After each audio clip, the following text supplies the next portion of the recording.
కలగజేసింది యేసయ్య. ఈ వెలుగు కలగా అని చెప్పగానే వెలుగు, చీకటి అనగానే చీకటి.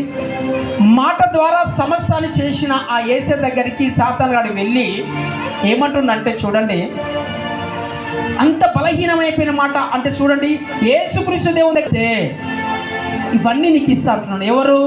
సాతానుగాడు యేసుక్రీస్తు దేవుని దగ్గరికి పోయి.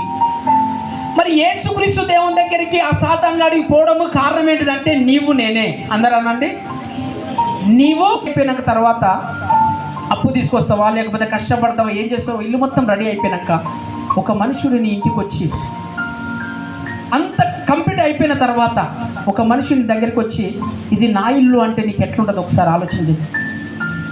ఇది నా ఇల్లు అంటే నీకు ఎంత బాధ అనిపిస్తుంది?